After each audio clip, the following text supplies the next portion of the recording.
ጤና ይስጥልኝ ክቡራት አድማጮች፣ የሰዓቱን ሰበር መረጃ እየቀርብ ያለው እስከ ፍጻሜ አብራችሁን ቆዩ። በምስራቅ አፍሪካ ማህበረሰብ አባል አገራት የሆኑት ኬንያና ኡጋንዳ በባህር በር ዙሪያ በቀረበ ጠንካራ አስተያየት ምክንያት በከፍተኛ ባለስልጣኖቻቸው መካከል የቃላት ምልልስ ውስጥ ገብቷል። የኡጋንዳው ፕሬዝዳንት ዩዌሪ ሙሴቬኒ ከአንድ ሳምንት በፊት ጥቅምት ወር ማብቂያ ላይ አገራቸው በኬንያ በኩል የህንድ ውቅያኖስ ይገባታል ብለው በይፋ መናገራቸውን በአካባቢው ምን ያስከትል ይሆን የሚል ስጋት ቀስቅሷል።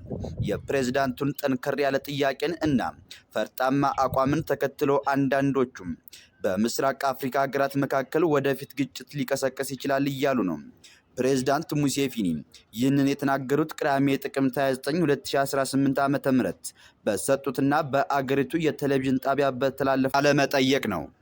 ኡጋንዳ የባህር በር የሌላት ሀገር ስትሆን ፕሬዝዳንቷ ዩዌሪ ሙሴቬኒ የባህር ኃይል ስለመገንባት ያላቸውን ፍላጎት እንዲሁም የህንድ ውቅያኖስን ያለምንም ገደብ የመጠቀም ፍላጎታቸውን ሲናገሩ በምስራቅ አፍሪካ ውስጥ አዲስ ስጋትን ፈጥሯል።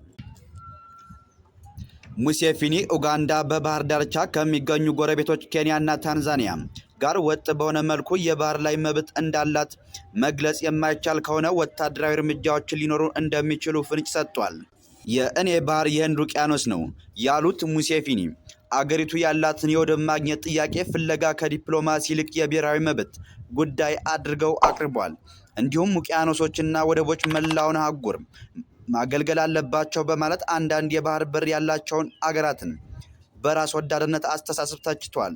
ሙሴቬኒ እና ፕሬዝዳንት ዊሊያም ሩቶ ከ2004 ጀምሮ ከምዕራብ ኬንያ ኤልዶሮት ተነስቶ የኡጋንዳ ዋና ከተማ ካምፓላ የሚደርስ የነዳጅ ማስተላለፊያ ለመዘርጋት ንግግር አድርጓል።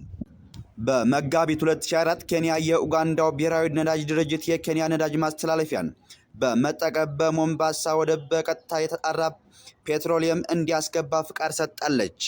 ኡጋንዳ ከታንዛኒያ ጋር በተናጠል $4 ቢሊዮን የሚያወጣ የድፍድፍ ነዳጅ ማስተላለፊያ መስመር እየገነባች ነው።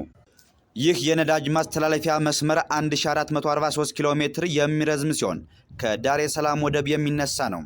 ስልጣን ላይ ከወጡ 40 ዓመት ሊሞላቸው የተቃረቡት የ81 ዓመት አዛውንት ሙሴቬኒ በቀጣይ ዓመት ለሌላ ዙር የስልጣን ዘመን ለምርጫ ይቀርባሉ።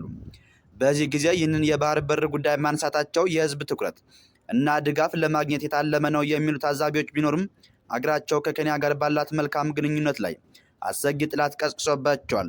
ክቡራን አድማጮች ብታደምጡት ያልኩት አጭር ሰበር መረጃ እስካሁን የሰማችሁት ነው። ከሰዓታት በኋላ እስክንገናኝ በያለንበት የዓለም ዳርቻ ሰላም ይሁን።